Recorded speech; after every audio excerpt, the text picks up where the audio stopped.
내 사위한테 손댈 권리가 어디 있어? 이 한마디가 조용했던 은행을 순식간에 전쟁터로 만들어버렸습니다. 평생 건설 현장에서 굴은 68세 아버지가 사위를 축하하러 갔다가 충격적인 장면을 목격하게 되었는데요. 바로 상사가 자신의 사위를 때리고 있는 현장이었습니다.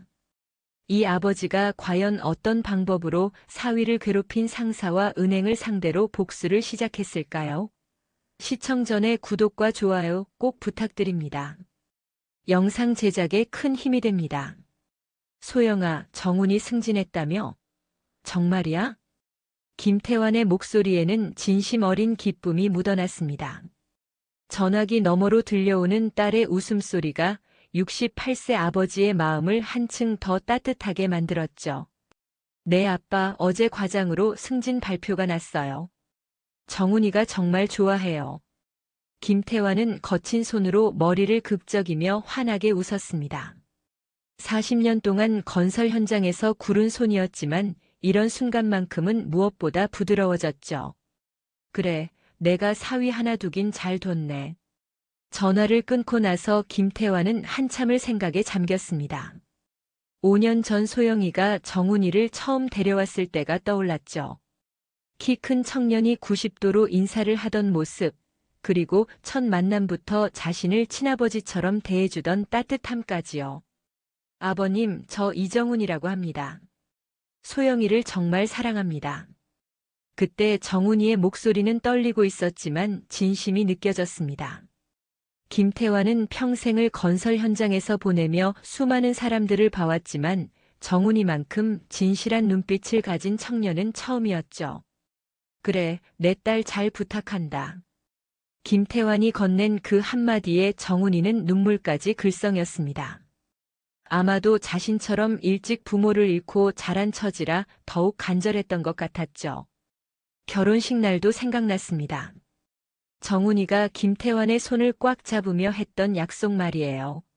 아버님, 제가 소영이를 평생 책임지겠습니다.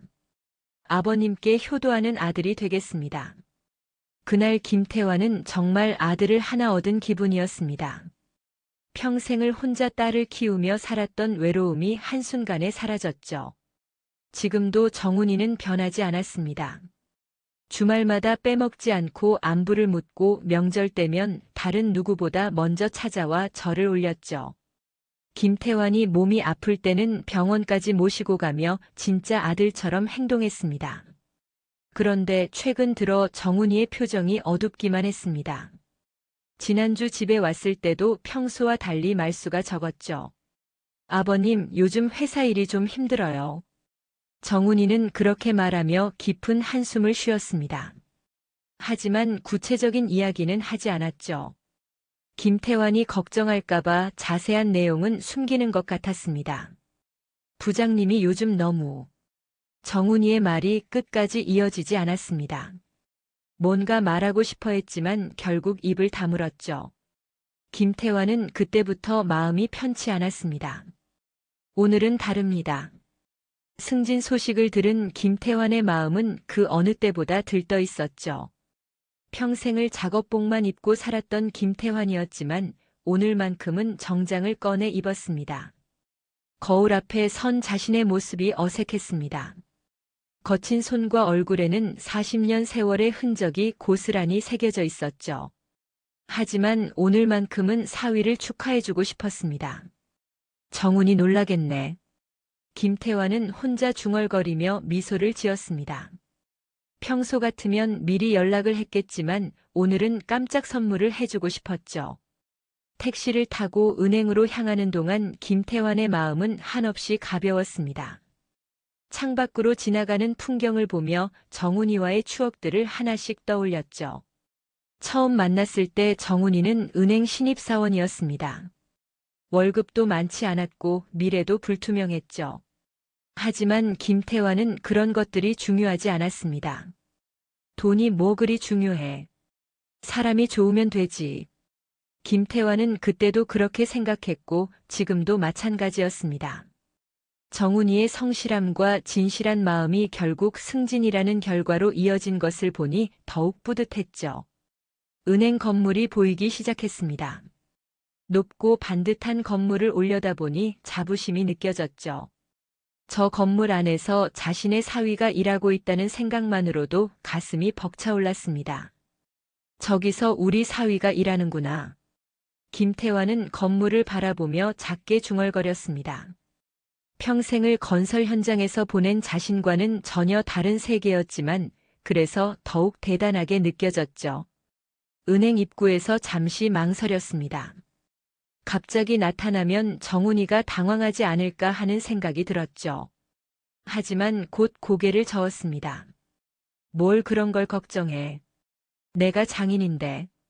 김태환은 당당하게 은행 문을 열고 들어갔습니다. 시원한 냉방과 함께 은행 특유의 차분한 분위기가 느껴졌죠. 정장을 입은 직원들이 바쁘게 움직이는 모습을 보니 새삼 이곳이 정훈이의 일터라는 실감이 났습니다. 안내 직원에게 다가갔습니다. 젊은 여직원이 밝은 미소로 인사했죠. 안녕하세요. 무엇을 도와드릴까요? 제가 여기서 일하는 정훈이 장인인데요.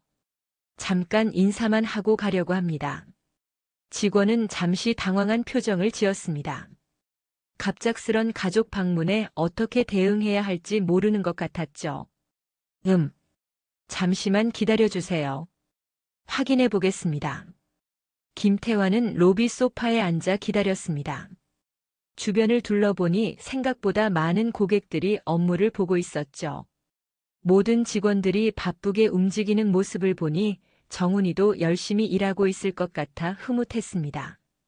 잠시 후 안내 직원이 돌아왔습니다. 표정이 조금 어두워 보였죠. 죄송합니다. 지금 정 과장님이 회의 중이셔서 잠시 기다리셔야 할 것 같습니다. 괜찮습니다. 기다릴게요. 김태환은 대답했지만 뭔가 이상했습니다. 직원의 표정에서 묘한 어색함이 느껴졌죠. 하지만 크게 신경 쓰지 않았습니다. 시간이 흘러갔습니다. 30분, 1시간이 지나도 정훈이는 나타나지 않았죠. 김태환은 점점 초조해졌습니다. 회의가 이렇게 오래 걸리나? 다시 안내 직원에게 물어보려던 순간이었습니다. 은행 안쪽에서 큰 소리가 들려왔죠. 야, 정 과장, 내가 이런 실수를 해도 되는 거야? 김태환의 몸이 굳었습니다. 저 목소리에서 느껴지는 공격적인 어조가 심상치 않았죠. 그리고 정 과장이라는 호칭이 바로 정훈이를 지칭하는 것 같았습니다. 내가 몇 번을 말했는데 또 틀려? 너 정신이 나갔어? 이번에는 더욱 거친 목소리가 들려왔습니다. 김태환은 자리에서 일어났죠. 평생을 건설 현장에서 보낸 직감이 뭔가 잘못되었다고 경고하고 있었습니다. 안내 직원도 당황한 기색이 역력했습니다. 다른 고객들도 소리가 나는 쪽을 쳐다보며 수군거렸죠. 김태환은 더 이상 참을 수 없었습니다. 소리가 나는 쪽으로 걸음을 옮겼죠. 40년 동안 현장에서 다져진 본능이 움직이고 있었습니다. 소리가 들려오는 쪽으로 걸어가면서 김태환의 마음은 복잡해졌습니다. 5년 전 정훈이를 처음 만났을 때가 자꾸만 떠올랐죠. 아버님, 저는 정훈이라고 합니다.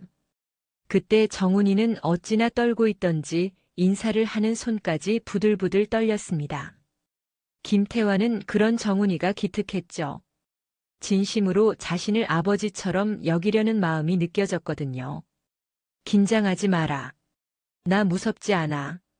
김태환이 그렇게 말하자 정훈이는 조금씩 마음을 열기 시작했습니다. 자신의 이야기를 조심스럽게 꺼냈죠. 저는 어릴 때 부모님을 잃고 고아원에서 자랐습니다. 그래서 가족이 있다는 게 어떤 건지 잘 모르겠어요. 정훈이의 말을 듣는 김태환의 가슴이 미어졌습니다. 자신도 일찍 아내를 잃고 홀로 딸을 키우며 살았지만 정훈이는 아예 부모의 사랑을 받아본 적이 없었죠. 괜찮다. 이제부터 나한테 아들이 하나 생겼네. 김태환의 그 한마디에 정훈이의 눈에서 눈물이 주르륵 흘러내렸습니다. 그때의 정훈이는 정말 소년 같았죠. 그날 이후 정훈이는 정말 아들처럼 행동했습니다. 일주일에 한 번은 꼭 안부 전화를 드렸고 김태환이 감기라도 걸리면 약을 사들고 달려왔죠. 아버님 몸조리 잘하세요. 제가 죽 끓여왔어요. 정훈이가 직접 끓인 죽을 먹으며 김태환은 생각했습니다. 진짜 아들도 이보다 더 잘하지는 못했을 거라고요. 결혼 준비 과정에서도 정훈이는 완벽했습니다. 김태환의 의견을 하나하나 물어봤고 예식장부터 신혼집까지 모든 것을 함께 결정했죠. 아버님 의견이 제일 중요해요. 소영이 아버지시잖아요. 정훈이는 언제나 김태환을 최우선으로 생각했습니다. 자신의 부모가 없다고 해서 김태환을 소홀히 하지 않았죠. 오히려 더욱 정성을 다했습니다. 결혼식 날의 기억도 생생했습니다. 정훈이가 김태환 앞에서 무릎을 꿇고 절을 올렸죠. 아버님, 제가 소영이를 평생 행복하게 해드리겠습니다. 그리고 아버님께도 효도하는 아들이 되겠습니다. 그때 김태환의 눈에서도 눈물이 흘렀습니다. 딸을 보내는 아쉬움보다는 정말 좋은 사람을 만나 다행이라는 생각이 더 컸죠. 신혼 초에도 정훈이는 변하지 않았습니다. 오히려 더욱 자주 김태환을 찾았죠. 아버님, 소영이랑 같이 왔어요. 오늘 저녁은 제가 할게요. 정훈이는 요리도 잘했습니다. 김태환이 좋아하는 음식들을 기억해뒀다가 정성껏 만들어줬죠. 너 언제 요리를 배웠냐? 고아원에서 배웠어요. 거기서는 모든 걸 스스로 해야 했거든요. 정훈이의 대답을 들으며 김태환은 또 한 번 마음이 아팠습니다. 어려운 환경에서도 긍정적으로 살아온 정훈이가 더욱 기특했죠. 시간이 흘러도 정훈이는 한결같았습니다.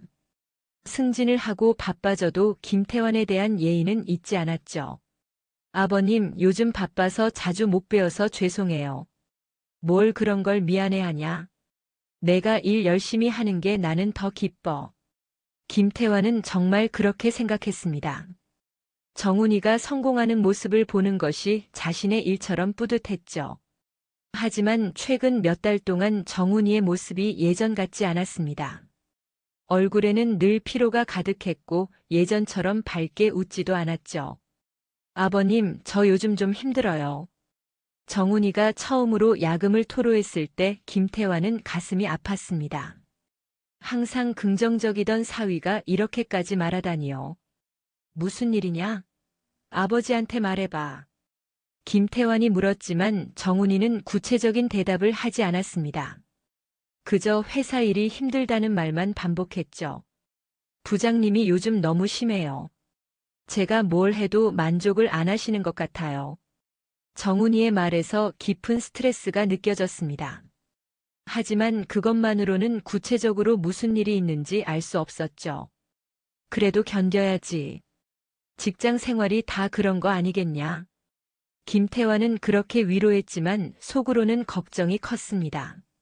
정훈이의 표정이 날이 갈수록 어두워졌거든요. 지난주에는 더 심했습니다. 정훈이가 집에 왔을 때 얼굴이 완전히 상해 있었죠. 아버님, 저 정말 모르겠어요. 열심히 하려고 하는데 자꾸 틀렸다고 하시고. 정훈이의 목소리가 떨렸습니다. 5년 동안 한 번도 약한 모습을 보인 적 없는 사위가 이렇게까지 힘들어하다니요. 좀 더 구체적으로 말해봐. 정확히 무슨 일이 있는 거냐? 김태환이 다시 물었지만 정훈이는 고개를 저었습니다. 아버님 걱정하실까봐 말씀드리기가. 그냥 제가 적응을 못하는 것 같아요. 정훈이는 자책만 했습니다. 자신의 능력 부족 때문이라고 생각하는 것 같았죠. 하지만 김태환은 그게 아니라는 걸 직감적으로 알고 있었습니다. 5년 동안 정훈이를 지켜본 김태환이었습니다. 성실하고 책임감 있는 사위의 성격을 누구보다 잘 알고 있었죠. 그런 정훈이가 갑자기 이렇게 변할 리 없었습니다. 분명히 회사에서 무슨 일이 있는 거야. 김태환은 그렇게 생각했지만 섣불리 행동하지는 않았습니다. 정훈이가 원하지 않는데 끼어드는 것은 옳지 않다고 생각했죠. 하지만 오늘은 달랐습니다. 승진 축하를 하러 온 자리에서 이런 고함 소리를 듣다니요. 더 이상 참을 수 없었습니다. 김태환의 발걸음이 빨라졌습니다. 40년 현장 생활로 단련된 직감이 위험을 감지하고 있었죠. 김태환이 소리가 나는 쪽으로 다가갈수록 상황이 더욱 심각하다는 것을 알 수 있었습니다. 다른 직원들의 표정이 모두 굳어 있었거든요. 또 틀렸네. 내가 몇 번을 말해야 이해하겠어. 거친 남자 목소리가 점점 더 커졌습니다. 김태환은 더 이상 망설이지 않고 그쪽으로 향했죠. 사무실 유리문 너머로 충격적인 광경이 펼쳐졌습니다. 중년의 남자가 책상 앞에 선 정훈이를 향해 소리치고 있었죠. 정 과장, 너 진짜 정신이 나간 거야? 이런 기초적인 실수를 어떻게 해? 그 남자는 박 부장이었습니다. 덩치도 크고 목소리도 우렁찬 50대 중반의 남자였죠. 반면 정훈이는 고개를 숙인 채 아무 말도 하지 못하고 있었습니다. 죄송합니다. 다시 확인해 보겠습니다. 정훈이의 목소리는 떨리고 있었습니다. 평소 자신감 있던 사위의 모습과는 완전히 달랐죠. 다시 확인해 보겠다고. 너 지금 나한테 변명하는 거야? 박 부장의 목소리가 더욱 거칠어졌습니다. 주변에 다른 직원들도 있었지만 아무도 말리려 하지 않았죠. 오히려 모른 척하며 자리를 피하고 있었습니다. 김태환은 믿을 수 없었습니다. 저런 식으로 부하 직원을 대하는 것이 정상인가요? 40년 건설 현장에서 일해봤지만 이렇게 일방적으로 모욕을 주는 경우는 드물었습니다. 내가 너 때문에 얼마나 스트레스 받는지 알아? 윗선에서 뭐라고 하는지 알아? 박 부장은 계속해서 정훈이를 몰아세웠습니다. 개인적인 감정까지 섞어가며 인격적인 모독을 가했죠. 정훈이는 여전히 고개를 숙인 채 아무 말도 못하고 있었습니다. 어깨가 움츠러든 모습이 김태환의 가슴을 아프게 했죠. 죄송합니다. 앞으로 더 주의하겠습니다. 정훈이가 다시 사과했지만 박 부장의 분노는 수그러들지 않았습니다. 주의하겠다고. 너 지금까지 몇 번을 그렇게 말했어? 이때 박 부장이 책상 위에 서류 뭉치를 집어들었습니다. 그리고 정훈이의 머리를 향해 던졌죠. 퍽! 서류 뭉치가 정훈이의 머리를 직격했습니다. 정훈이가 비틀거리며 한 발 뒤로 물러섰죠. 김태환의 몸이 돌처럼 굳었습니다. 설마 저럴 줄은 몰랐거든요. 아무리 화가 나도 물건을 던지다니요. 야, 정 과장, 내가 지금 나한테 대드는 거야? 박 부장은 정훈이가 뒤로 물러선 것을 문제 삼으며 더욱 흥분했습니다. 그리고 정훈이에게 다가가더니 갑자기 손을 들어 올렸죠. 짝! 박 부장의 손바닥이 정훈이의 뺨을 강하게 때렸습니다. 그 소리가 사무실 전체에 메아리 쳤죠. 정훈이는 충격으로 비틀거리며 옆으로 쓰러질 뻔했습니다. 뺨이 빨갛게 부어올랐고 입가에서는 피가 살짝 흘러나왔죠. 김태환은 더 이상 참을 수 없었습니다. 5년 동안 아들같이 여겨온 사위가 저런 폭력을 당하는 것을 보고만 있을 수는 없었죠. 뭐 하는 거야? 내 사위한테 손댈 권리가 어디 있어? 김태환의 고함 소리가 사무실을 가득 채웠습니다. 유리문을 거칠게 열고 들어오는 김태환을 보고 모든 사람들이 놀랐죠. 박 부장은 갑작스럽게 나타난 김태환을 보고 당황했습니다. 정훈이도 멍한 표정으로 장인을 바라봤죠. 아, 아버님? 왜 여기에? 정훈이의 목소리는 떨리고 있었습니다. 자신의 수치스러운 모습을 장인이 봤다는 사실에 더욱 참담해했죠.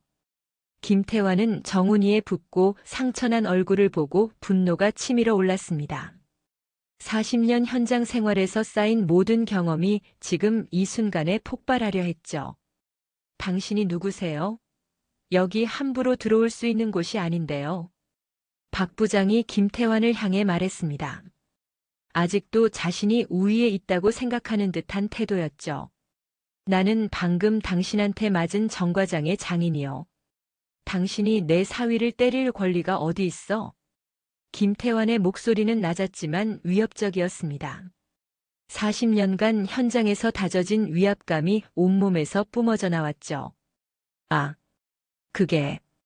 이건 업무상 필요한 지도였습니다. 박 부장이 말끝을 흐렸습니다. 김태환의 눈빛에서 심상치 않은 기운을 느꼈거든요. 업무상 지도? 손으로 때리고 물건 던지는 게 지도야?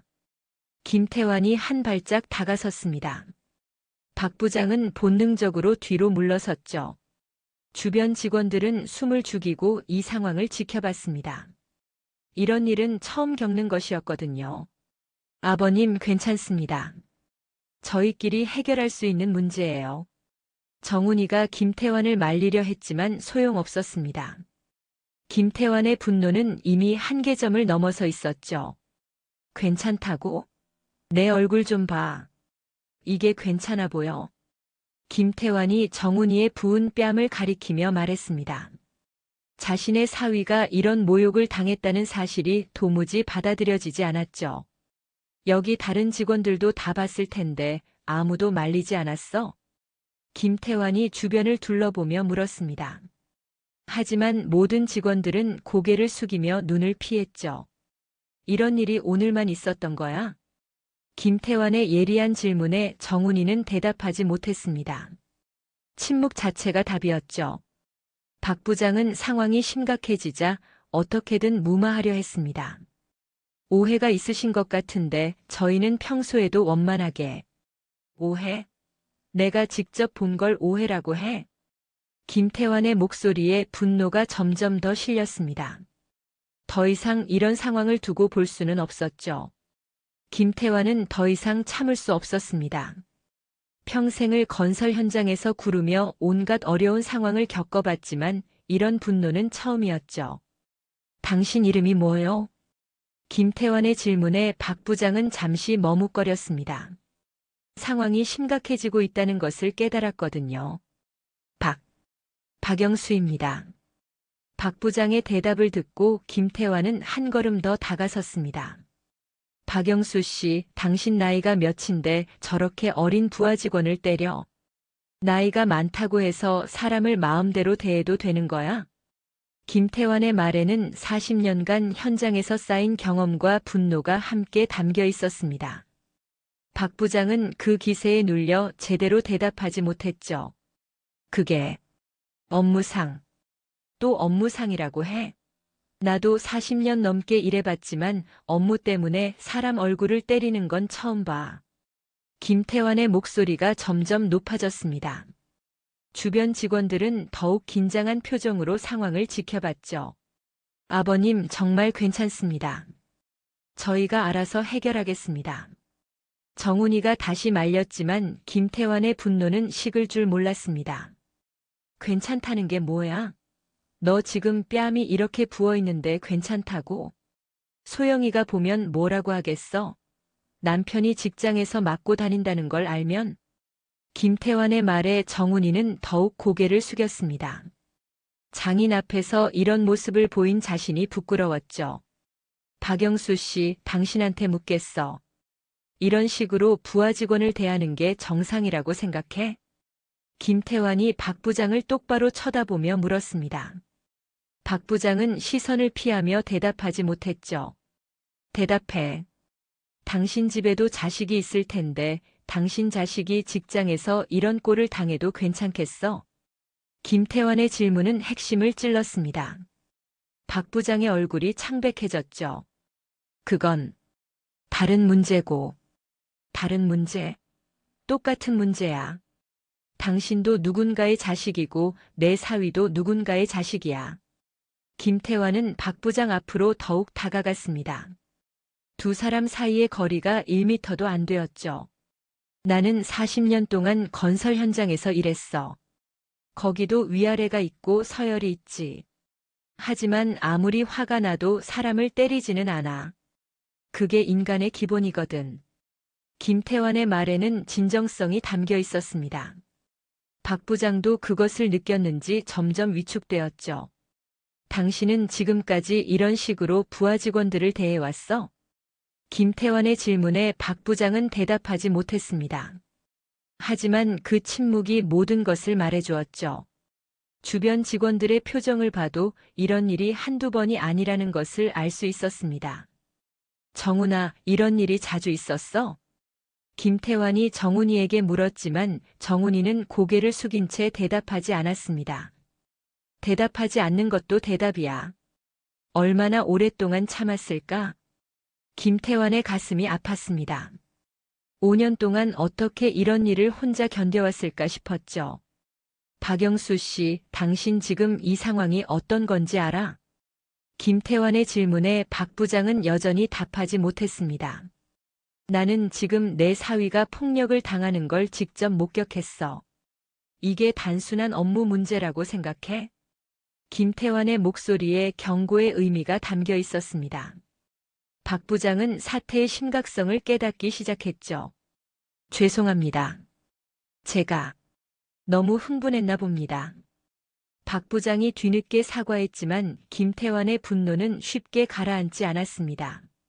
흥분했다고? 그냥 화가 났다는 거야? 사람을 때려놓고 흥분했다고 하면 끝나는 거야? 김태환은 박 부장의 변명을 받아들이지 않았습니다. 이미 선을 넘었다고 판단했죠. 정훈아, 지금부터 너는 이런 일 당하지 않아도 돼. 아버지가 있으니까. 김태환이 정훈이에게 말했습니다. 정훈이의 눈에서 눈물이 맺혔죠. 아버님. 정훈이는 더 이상 말을 잇지 못했습니다. 5년 동안 혼자 참아온 모든 것들이 한순간에 터져 나오려 했죠. 박영수 씨, 당신과는 이제부터 제대로 이야기해야겠어. 김태환의 말에 박 부장은 불안한 기색을 보였습니다. 사태가 걷잡을 수 없이 커질 것 같았거든요. 무슨 말씀이신지. 당신이 내 사위한테 한 행동에 대해서 책임져야겠어. 당신 같은 사람 밑에서는 못 두겠어. 김태환의 선언에 사무실 안이 조용해졌습니다. 모든 사람들이 긴장한 표정으로 상황을 지켜봤죠. 아버님, 제발 이 정도에서. 정훈이가 만류했지만 김태환의 마음은 이미 굳어져 있었습니다. 안 돼. 이런 일은 한 번 넘어가면 계속 반복돼. 지금 확실히 정리하지 않으면 너는 계속 고생하게 돼. 김태환의 말에는 확신이 담겨 있었습니다. 40년 현장 경험으로 이런 상황을 정확히 읽고 있었죠. 박영수 씨, 나는 내 사위가 당한 일을 절대 그냥 넘길 수 없어. 각오하시오. 김태환의 최후 통첩에 박 부장은 완전히 얼어붙었습니다. 상황이 돌이킬 수 없을 만큼 악화되었다는 것을 깨달았죠. 김태환은 더 이상 이곳에 머물 이유가 없다고 판단했습니다. 할 말은 다 했고 이제 행동할 시간이었죠. 정훈아, 우리 나가자. 여기는 사람이 일할 곳이 아니야. 김태환이 정훈이의 팔을 잡고 일으켜 세웠습니다. 정훈이는 여전히 멍한 표정이었죠. 아버님, 저는 괜찮아요. 일해야 해서. 일은 무슨 일? 이런 곳에서 무슨 일을 하겠어? 김태환은 단호했습니다. 더 이상 정훈이가 이런 환경에서 고생하는 것을 볼 수 없었죠. 사무실을 나오면서 김태환은 다른 직원들을 둘러봤습니다. 모두들 고개를 숙이고 있었지만 그들의 표정에서 무언가를 읽을 수 있었죠. 여러분도 저런 일을 당하고 계시죠? 김태환의 질문에 몇몇 직원들이 고개를 들었습니다. 하지만 대답하지는 못했죠. 괜찮습니다. 이제부터는 달라질 거예요. 김태환이 직원들에게 말했습니다. 그의 목소리에는 확신이 담겨 있었죠. 은행 로비로 나온 김태환과 정훈이를 보고 다른 고객들이 수군거렸습니다. 정훈이의 부은 얼굴이 눈에 띄었거든요. 정훈아, 병원부터 가자. 그 상처 치료받아야겠어. 김태환이 정훈이를 걱정스럽게 쳐다봤습니다. 뺨이 많이 부어 있었죠. 괜찮아요, 아버님. 이 정도는. 이 정도? 이런 게 이 정도야? 김태환은 답답했습니다. 정훈이가 너무 착해서 자신이 당한 일을 대수롭지 않게 여기고 있었거든요. 택시를 탄 후 김태환은 본격적으로 상황을 파악하기 시작했습니다. 정훈아, 솔직히 말해봐. 저런 일이 얼마나 자주 있었어? 정훈이는 한참을 망설이더니 입을 열었습니다. 사실 박 부장님이 부임하신 지 1년 정도 됐는데 그때부터 시작됐어요. 1년? 1년 동안 저런 일을 당했어? 김태환의 목소리가 떨렸습니다. 화가 나면서도 동시에 마음이 아팠죠. 처음에는 그냥 엄하게 지도하시는 줄 알았어요. 그런데 점점 심해지더라고요. 정훈이의 고백을 들으며 김태환의 분노는 더욱 커졌습니다. 다른 직원들도 마찬가지야? 네. 특히 나이 어린 직원들한테는 더 심해요. 여직원들은 무시하시고, 김태환은 상황의 심각성을 깨달았습니다. 이것은 단순히 정훈이만의 문제가 아니었죠. 왜 진작 말하지 않았어? 나한테 말했으면 진작 해결했을 텐데. 죄송해요. 아버님 걱정시키고 싶지 않았어요. 그리고 제가 참으면 될 일이라고 생각했고요. 정훈이의 답을 들으며 김태환은 자신을 자책했습니다. 사위의 고통을 더 일찍 알아챘어야 했다고요. 참으면 되는 일? 사람이 맞으면서 참아야 하는 일은 없어. 김태환의 단호한 말에 정훈이는 고개를 숙였습니다. 병원에서 치료를 받는 동안 김태환은 계속 생각했습니다. 이런 일을 어떻게 해결해야 할까요? 의사는 다행히 큰 상처는 아니라고 했지만 김태환의 마음은 편하지 않았습니다. 정훈아, 너는 집에 가서 쉬어. 나는 할 일이 있어. 무슨 일이세요? 내가 알 필요 없어. 아버지 믿고 기다려. 김태환은 정훈이를 집에 데려다 준 후 곧장 자신의 집으로 향했습니다. 할 일이 많았거든요. 집에 도착한 김태환은 가장 먼저 전화기를 들었습니다. 그리고 오랜 친구에게 전화를 걸었죠. 철수야, 나야. 김태환. 아, 태환이. 오랜만이다. 무슨 일이야? 김철수는 김태환과 함께 40년 넘게 건설업계에서 일해온 동료였습니다. 지금은 중견 건설회사의 사장이었죠. 철수야, 내가 너한테 부탁할 일이 있어. 뭔데? 말해봐. 김태환은 오늘 있었던 일을 자세히 설명했습니다. 김철수는 이야기를 듣더니 분노했죠. 뭐? 그런 일이 있었어? 그 은행이 어디야? 김태환이 은행 이름을 말하자 김철수가 깜짝 놀랐습니다. 거기 우리 회사 주거래 은행인데 우리가 거기에 얼마나 많은 돈을 맡겨뒀는지 알아? 정말? 그럼 더 좋네. 김태환은 뜻밖의 기회를 발견했습니다. 김철수 같은 사람이 있다면 충분히 압박을 가할 수 있을 것 같았죠. 태환아, 내가 다른 건설회사 사장들한테도 연락해 볼게. 이런 일은 우리가 가만히 둘 수 없어. 고마워, 철수야. 정말 고마워. 김태환은 김철수에게 감사 인사를 하고 전화를 끊었습니다. 그리고 다시 다른 번호를 눌렀죠. 이번에는 같은 동네에서 30년 넘게 알고 지낸 상인들에게 전화했습니다.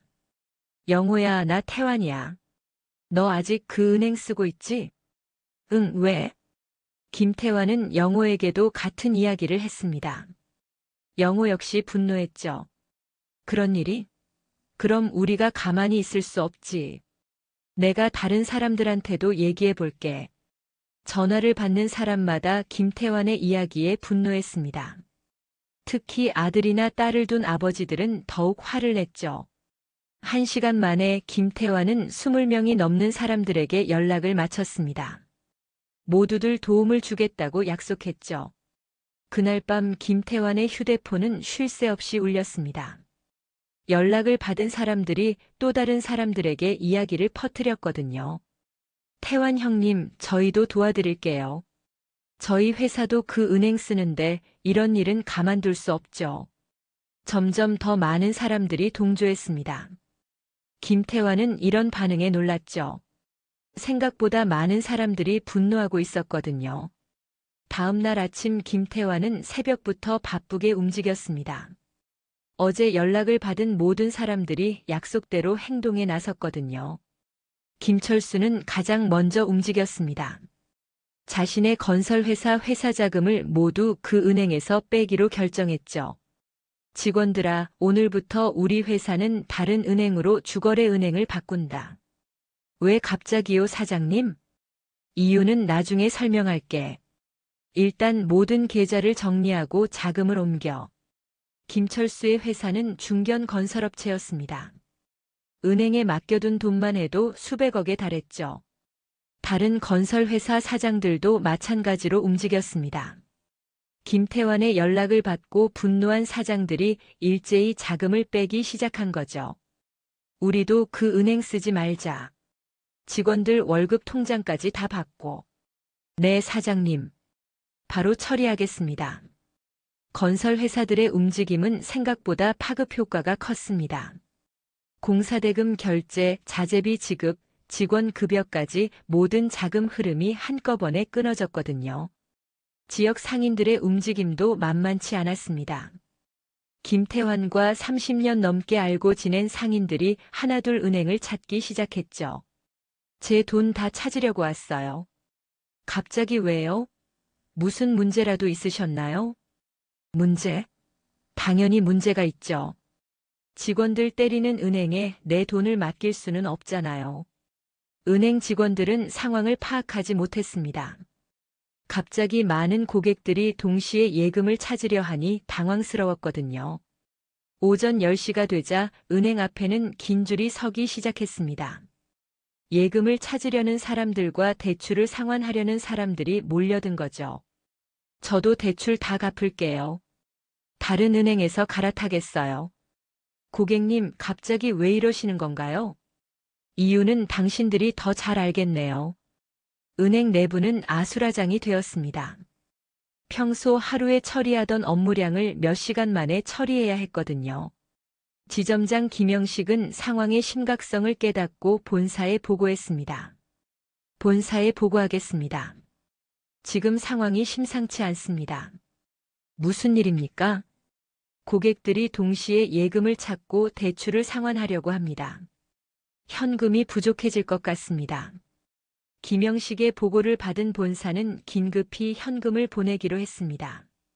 하지만 그것만으로는 부족했죠. 오후가 되자 상황은 더욱 악화되었습니다. 소문을 들은 다른 고객들까지 몰려든 거죠. 저기 저 은행 문제 있다던데? 우리도 돈 빼자. 그래, 나도 들었어. 직원들 폭행한다던데? 소문은 걷잡을 수 없이 퍼져나갔습니다. SNS를 통해서도 이야기가 확산되었죠.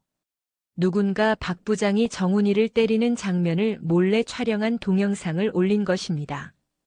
동영상은 순식간에 조회수 10,000회를 넘겼죠.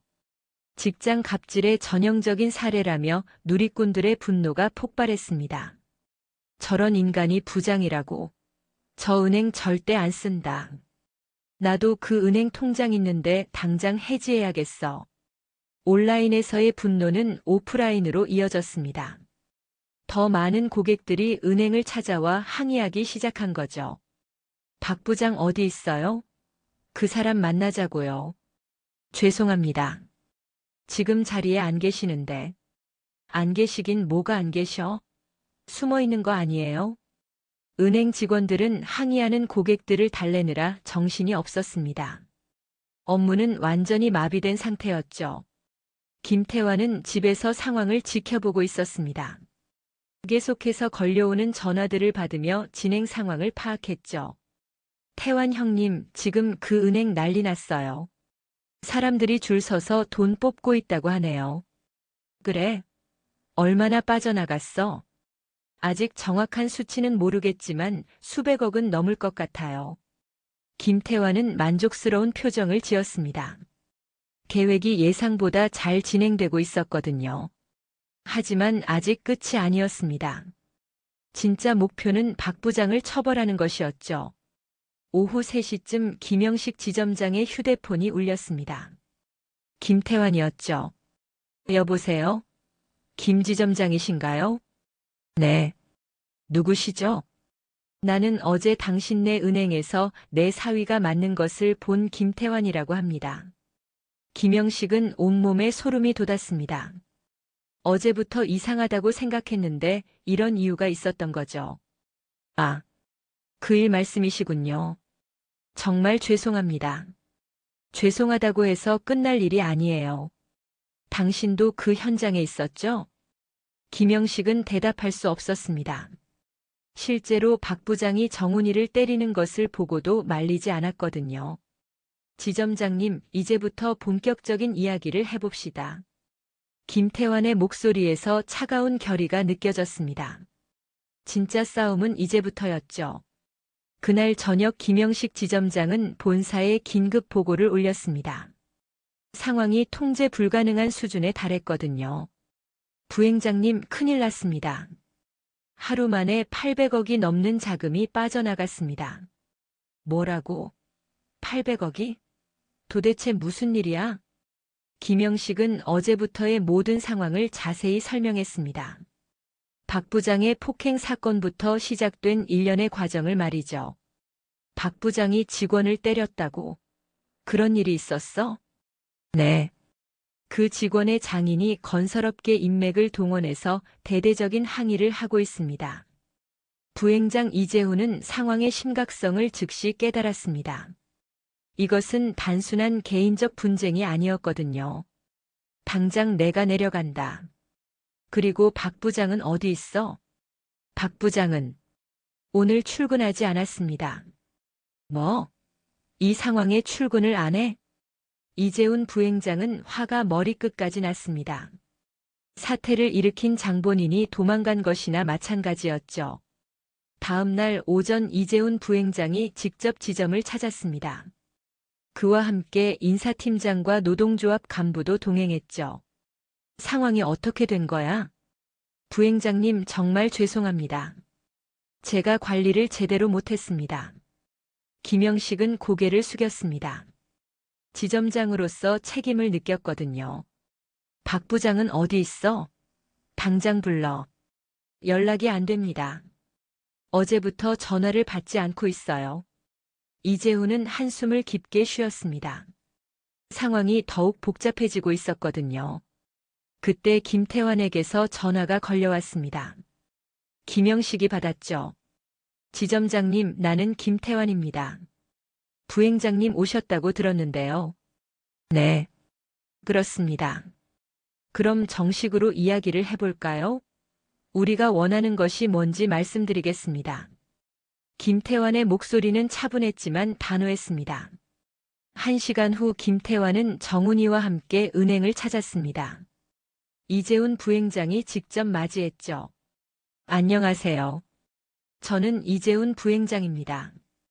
이번 일로 정말 죄송합니다. 이재훈의 정중한 인사에도 김태환의 표정은 굳어 있었습니다. 사과는 나중에 하시고 먼저 해결해야 할 것부터 합시다. 네, 말씀하십시오. 첫째, 박 부장은 즉시 해고하십시오. 이런 인간을 계속 두면 또 다른 피해자가 생길 겁니다. 이재훈은 고개를 끄덕였습니다. 박 부장을 더 이상 보호할 이유가 없었거든요. 그 부분은 이미 결정했습니다. 박 부장은 오늘부로 즉시 해고됩니다. 둘째, 내 사위에게 공개적으로 사과하십시오. 모든 직원이 보는 앞에서요. 그것도 당연히 해야 할 일입니다. 이재훈은 곧바로 전 직원을 소집했습니다. 그리고 정훈이 앞에서 깊이 허리를 숙였죠. 이정훈 대리, 정말 죄송합니다. 저희 은행이 당신을 제대로 보호하지 못해 죄송합니다. 정훈이의 눈에서 눈물이 흘러내렸습니다. 오랫동안 참아왔던 서러움이 한순간에 터져나온 거죠. 셋째, 내 사위를 본점으로 발령 내십시오. 더 이상 이런 환경에서 일하게 할 수 없습니다. 그 부분도 이미 준비했습니다. 이 대리를 본점 기획부로 발령하겠습니다. 이재훈의 제안에 김태환은 조금 놀랐습니다. 예상보다 훨씬 좋은 조건이었거든요. 마지막으로 이런 일이 다시는 일어나지 않도록 시스템을 바꾸십시오. 네, 전사적으로 직장 내 폭력 방지 시스템을 도입하겠습니다. 이재훈의 약속을 들으며 김태환은 만족스러운 표정을 지었습니다. 원하던 것보다 훨씬 많은 것을 얻었거든요. 그런데 박 부장은 어디 있습니까? 지금 찾고 있습니다. 연락이 닿는 대로 데려오겠습니다. 2시간 후 박 부장이 경찰에 끌려왔습니다. 폭행 혐의로 신고가 접수됐거든요. 김태환 씨, 정말 죄송합니다. 제가 잘못했습니다. 박 부장은 완전히 기가 꺾여 있었습니다. 하룻밤 사이에 모든 것을 잃었거든요. 이제 와서 사과해봤자 소용없어요. 당신은 내 사위한테 했던 것처럼 대가를 치러야 합니다. 김태환은 냉정했습니다. 박 부장에 대해서는 어떤 동정도 느끼지 않았죠. 결국 박 부장은 폭행 혐의로 기소되었고 은행에서도 즉시 해고되었습니다. 김태환의 완벽한 승리였죠. 일주일 후 김태환의 집에는 오랜만에 웃음소리가 가득했습니다. 정훈이가 본점 발령을 받고 소영이와 함께 축하 인사를 왔거든요. 아버님 정말 고맙습니다. 아버님이 아니었으면 저는 계속 그런 일을 당했을 거예요. 정훈이의 목소리에는 진심 어린 감사가 담겨 있었습니다. 고맙긴 뭘 고마워해. 당연한 일을 했을 뿐이야. 김태환은 정훈이의 어깨를 다독이며 말했습니다. 그런데 아빠 정말 대단하셨어요. 어떻게 그 큰 은행을 상대로 이길 수 있었어요? 소영이가 호기심 어린 표정으로 물었습니다. 이긴 게 아니야. 그냥 옳은 일을 한 것뿐이지. 김태환의 답변에 정훈이가 고개를 끄덕였습니다. 아버님 말씀이 맞아요. 저도 이제 알겠어요. 참는다고 해서 해결되는 게 아니라는 걸요. 그래, 부당한 일은 참으면 안 돼. 당당하게 맞서야 하는 거야. 김태환은 정훈이에게 중요한 인생 교훈을 전했습니다. 저녁 준비를 하면서 김태환은 뿌듯함을 느꼈습니다. 사위를 지켜냈을 뿐만 아니라 많은 사람들에게 용기를 주었거든요. 아버님, 회사에서 소문 들었어요. 아버님 덕분에 다른 은행들도 직장 내 폭력 방지 정책을 강화하고 있다고 하네요. 정훈이의 말에 김태환은 놀랐습니다. 이런 파급 효과까지 있을 줄은 몰랐거든요. 정말요? 그럼 다행이네요. 네, 저뿐만 아니라 많은 직장인들이 도움을 받게 됐어요. 김태환은 자신의 행동이 개인을 넘어 사회 전체에 좋은 영향을 미쳤다는 것을 알았습니다. 식사를 마치고 차를 마시면서 김태환은 정훈이에게 당부했습니다. 정훈아, 앞으로는 이런 일이 있으면 바로 말해. 혼자 견디려 하지 말고. 네, 아버님. 앞으로는 꼭 그럴게요. 그리고 새로운 직장에서도 당당하게 일해. 내가 잘못한 게 아니라는 걸 명심하고. 김태환의 조언에 정훈이는 깊이 고개를 끄덕였습니다.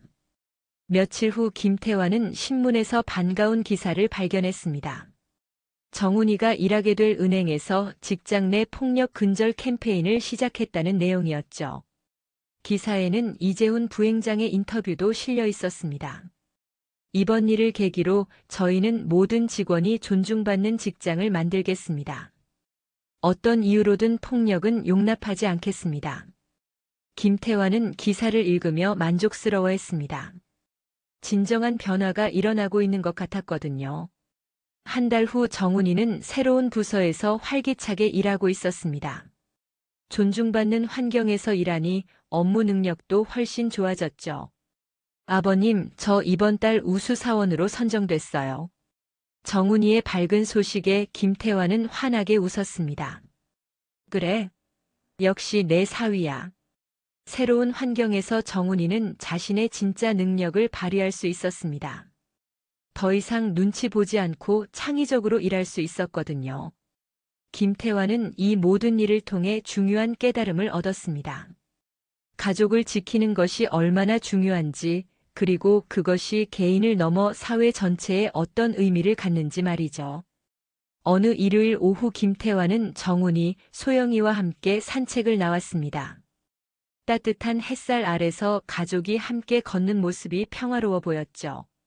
아빠, 이번 일로 많이 배웠어요. 소영이가 김태환의 팔짱을 끼며 말했습니다. 뭘 배웠는데? 가족이 얼마나 소중한지, 그리고 서로 지켜주는 게 얼마나 중요한지요. 김태환은 딸의 말에 고개를 끄덕였습니다. 맞아. 가족은 서로의 든든한 버팀목이 되어야 하는 거야. 정훈이도 동의했습니다. 저도 이제 정말 가족이 된 기분이에요.